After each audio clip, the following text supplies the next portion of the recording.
Hi,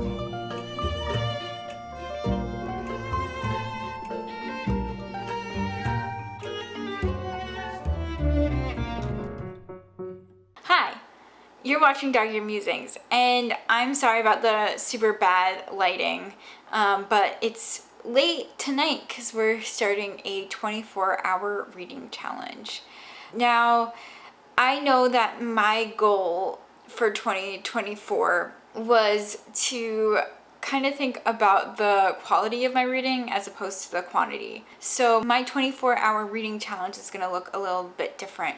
As opposed to reading the most amount of books in 24 hours, I have a couple of goals in line to kind of think about my own reading goals of 2024, the idea of quality versus quantity. So one of my goals is to really think about this as a quality time for reading, to use this challenge in a way to not feel rushed. I feel like during the week, when I'm reading, I think that my brain automatically goes to all of the tasks that I should or could be doing.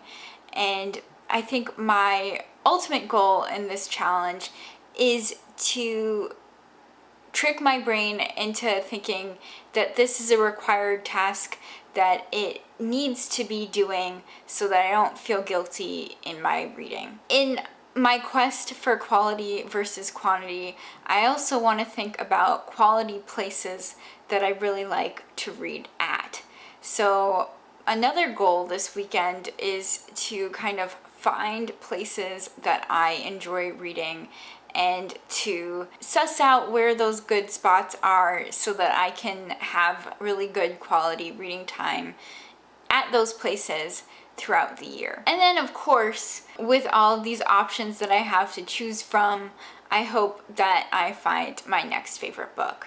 So what are the options that I have to choose from? So one is Shark Heart, which I talked about with my sister in a previous video where we talked about the covers of the book. And this is the type of book you read and you don't realize how wound up you are about life because it's just about getting back to the basics, and that's sharks. I already started and I'm almost finished, and I think I'll finish this book in this vlog, and I won't delve into what this book is about. Sharks. I also have another book that I mentioned in the video with my sister, which is Holding Patterns by Jenny Z, which is a cross-generational novel between a mother and a daughter. I've got some YA novels. I've got Angus Thongs and Full Frontal Snogging, which I love the movie, and I can't remember if I read the book or not in high school, so I'm officially going to be reading this book sometime soon. That way I can have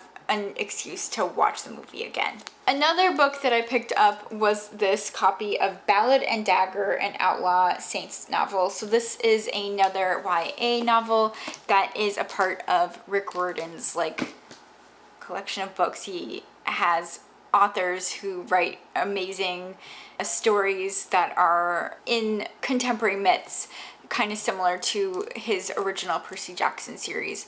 And these authors kind of take their own spin on those myths and kind of build them into the world. This novel kind of focuses on survivors of San Madrigal, and it's kind of like what really kind of captured me was just it seems really exciting. There's a romance in it, and it was recommended to me by someone, so I wanted to kind of give it a go. And then to break up my books, I have some graphic novels. I have two graphic novels that focus on surfing, one that is a environmental sci-fi story that focuses on the end of the world and surfing, which sounded pretty intense, but the illustrations look really cool. This one is about a young girl who surfs with her cat, which I thought was pretty funny, and again, the illustrations look amazing in this.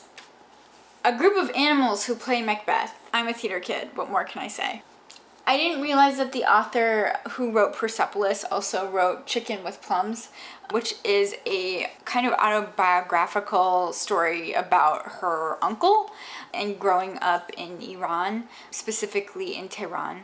So I'm really looking forward to reading this. I feel like it's probably going to be super intense, but knowing this author, it probably will be kind of bittersweet, so I'm excited to read this as well. We have another graphic novel called Jonesy, which just the colors in this look amazing, and it's about a young girl who's a matchmaker, and there's full of gossip and drama, and that's all that I live for, so I'm excited to read this. And Goldie Vance, which is a new detective graphic novel that I'm excited to fly through. So those are my options, and in case I run out and read all of those, which I highly doubt I will, I also have a arc that is on my iPad. So what will I accomplish in the next couple of days? Stay tuned and we will recap in a little bit.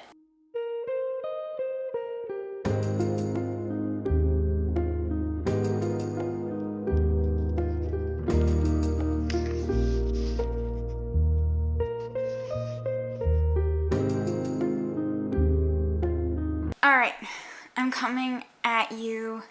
Let me see what the timestamp is.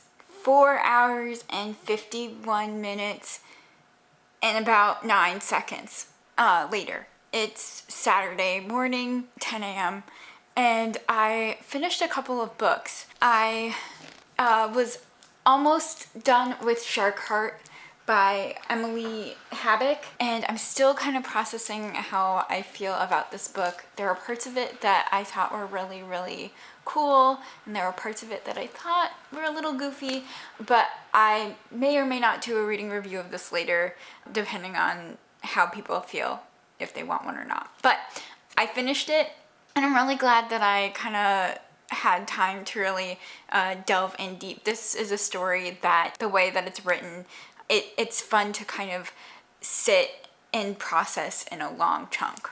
The other book that I finished was the graphic novel Goldie Vance, the first in the series of this graphic novel. It's a really fun, quick, and fast-paced mystery graphic novel that follows Goldie and her friends who live in a hotel in Florida, and they're trying to solve a mystery.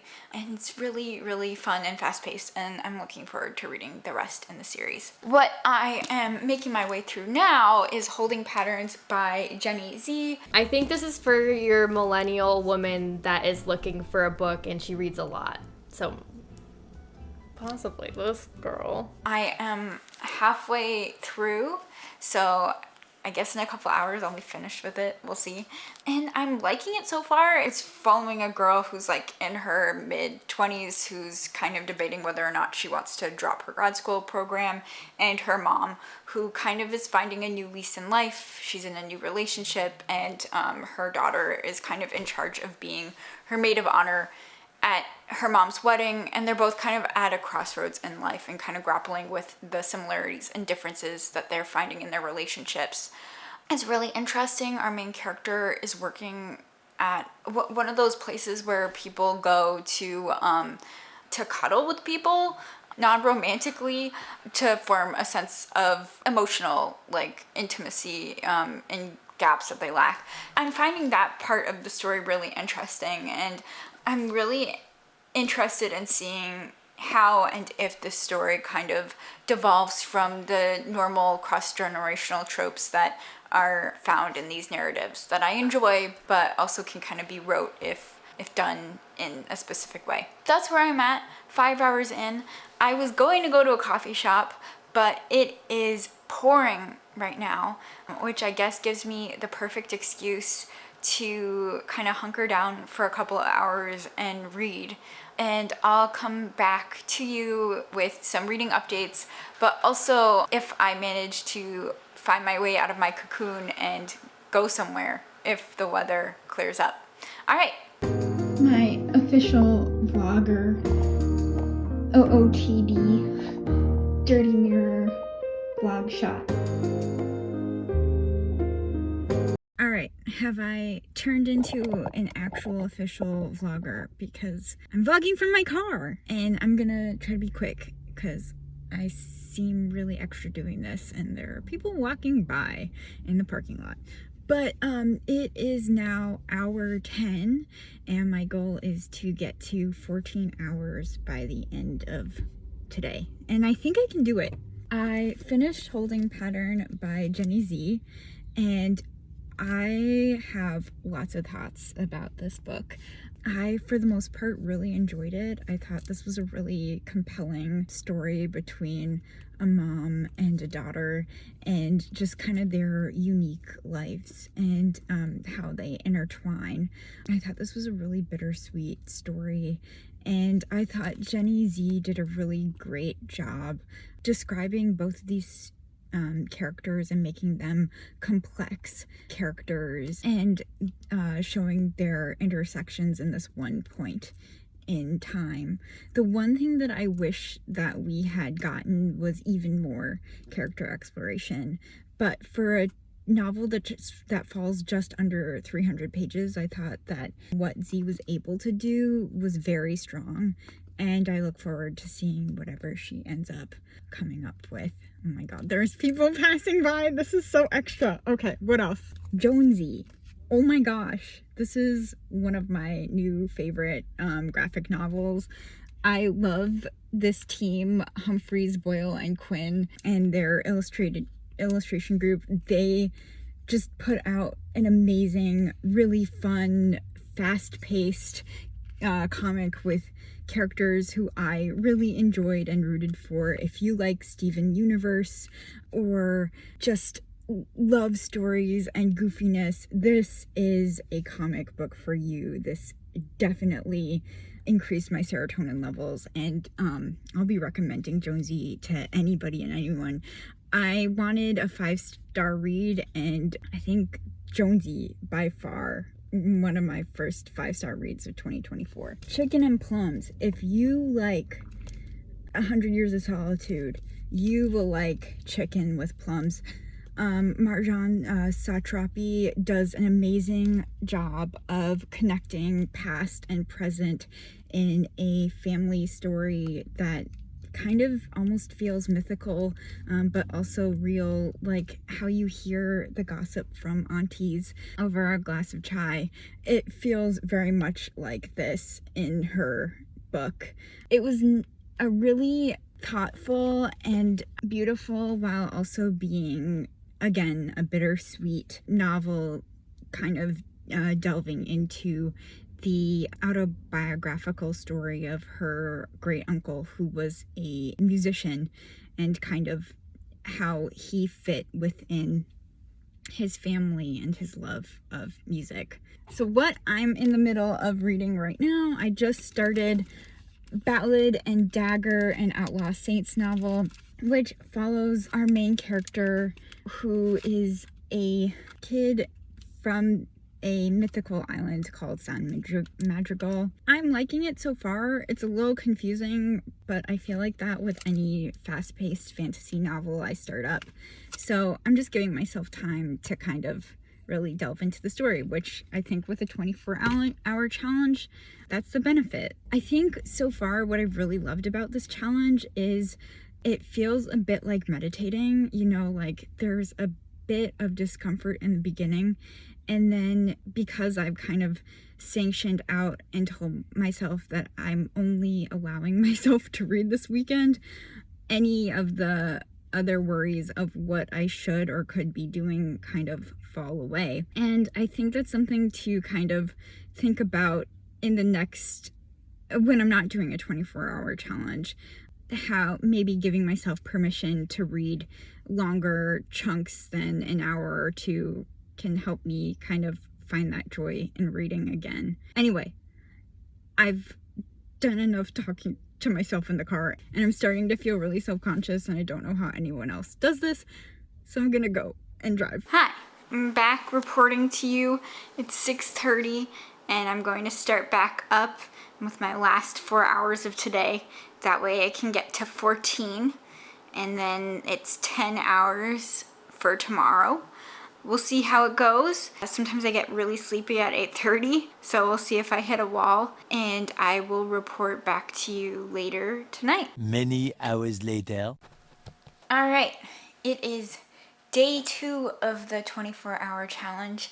I read 14 hours so far, and I'm raring to go for another 10 hours today. We'll see if I make it. I have dinner plans tonight, but I have a little bit of the Ballad and Dagger left, and I am so excited to get immersed in this book. One thing that's really helped with this challenge that I know you're probably gonna be like, no crap, Monica, is I deleted Instagram off my phone, and that has made a whirlwind of difference. Just, I'm able to focus so much more and get immersed, and in these long chunks of reading, I think normally I would have been like, okay, I'm going to read for an hour and then I'm going to scroll. And then scrolling would be an hour to 2 hours to 3.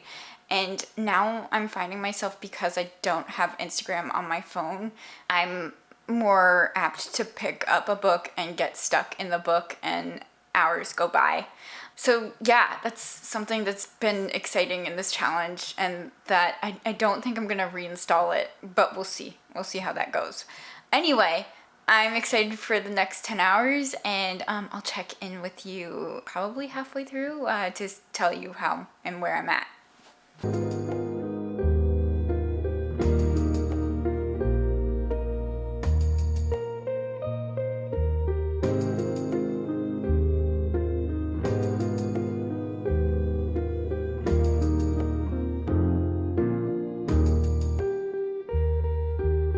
Alright, so I'm back with some reading updates. It's about 1:20, and I'm 17 hours into the challenge, and I finished the Song of Ballad and Dagger, and I really enjoyed it. I thought it was a really cool fantasy. I loved the romance that was in the book, as well as just like the lore and the descriptions of the community, and I'm really looking forward to seeing where the series goes, and I'm looking forward to just reading more of his work. After I finished that, I took a quick trip to the beach and I read some books. I've started and finished The Stratford Zoo Midnight Review Presents Macbeth, which was just a graphic novel retelling of Macbeth, where it was just Macbeth as animals. I thought it was really goofy and charming. Another graphic novel that I read that was just perfect to read by the waves was Sea Siren, a Trot and Cap'n Bill adventure. Now this follows a young girl, Trot, and her cat Bill, who find their way into the ocean, helping some sirens fight against some sea serpents. It's a really lovely tale about a young girl and her grandfather who's going through dementia. And it was just really cool to read this while sitting by the ocean. It felt very atmospheric, yada yada. And I tried to start Angus Thongs and Full Frontal Snogging, but unfortunately I will be DNFing this book. There were just some jokes in this book that really were not funny, kind of homophobic, and I don't want anyone coming for me in the comments, but I don't think the humor in this book holds up. I don't think it held up back then, but certainly I can't read it now, so I'm gonna move on to another read. I have another graphic novel back home for me that I'm gonna start up, and then I'm gonna probably have to move on to the arc that's on my iPad. 17 hours down. I'll check in with you later today. I finished Little Monarchs, which was a really lovely graphic novel that focuses on a young girl and a scientist who are trying to find a cure, post-apocalyptic, and also focuses on naturalism. It was really interesting and the illustrations were beautiful. It was a really cool story. I have moved on to the Night Galley. I'm reading Oye, which is another coming of age story about a girl who lives in Miami and is kind of dealing with her mom and her sexuality while living in Florida. And I'm about to go to dinner. I have 5 hours left to go of the challenge, but I think I should be able to make it. I will catch in with you after dinner / once I've started reading again. I also feel like I should do an OOTD because that's what people do on these vlogs. So here we go. We've got this shirt from Muji from the men's section that I got when I was in New York. We have shirt from Target, and then we have these jeans. I think they're American Eagle, and I'm not showing you my feet because no free feet, but they're Crocs. Okay, I'm at hour 20. I have 4 hours left and it's 9 o'clock. We'll see if we can actually pull this off. But I am reading Oye and I'm really enjoying it. It's just a really quirky story and I'm just really enjoying where these characters are going and how the narrative style is. But I'm getting sleepy. So I had some dessert. I'm gonna try reading for another couple of hours. And maybe it might be a Monday thing that I finish. Otherwise, the goal is, though, to try to finish it tonight. And I think I can do it. Nope. Okay, so it's 22 hours in. I definitely fell asleep. But it's Monday, and I think I'm going to try to get these last 2 hours in. And hopefully in that time, I'll finish this book. I'm reading Oye, and I'm really loving it. I'm really loving the narrative style, which is very conversational. Like, it feels like you're talking to somebody. And also learning more about her sister and her sister's wants to fit in while also, like, finding her own identity away from her family. All right, so this is 24 hours, and I finished it. Did I accomplish what I set out to do? Yes, and then some. I mean, I read for 24 hours and I found a wide variety of places that I enjoy reading at, which was kind of my ultimate goal. I got to read at the beach, and I realized that morning and sunset beach reads are kind of my favorite place. I also found a new coffee spot to read outside and got a bunch of reading done there. I think also I really set out to find good quality time where I felt focused and engrossed in the reading that I was doing. And I think that, like I had said earlier in this vlog, deleting my Instagram off of my phone was kind of the, like, I don't want to say silver bullet, but it definitely helped me really immerse myself and enjoy myself in the books that I'm reading. Now, I'm not sure how long it will last until I have Instagram on my phone again, but for right now, I really love having it on my web browser, on my iPad, and that way I can use it and be more intentional. Because just like how I want to be intentional with my reading, I also want to be intentional with my social media use. I mean, I think that I was really worried about this challenge like burning me out for the next couple months about reading, but now I just really feel excited that the next time I pick up a book, I'm gonna feel focused and I know how to feel fully in a story again, which I think was a feeling that I hadn't felt in a really long time. Will I do a 24-hour challenge again? I don't know, but I do think that setting up these long periods of reading time, I think that will kind of guilt me into doing that. And I'm not sure if that's the healthiest way to go about doing it, but for me and my stress-addled brain, that's the way I know it will work. That's been it for Dog-Eared Musings. Happy reading.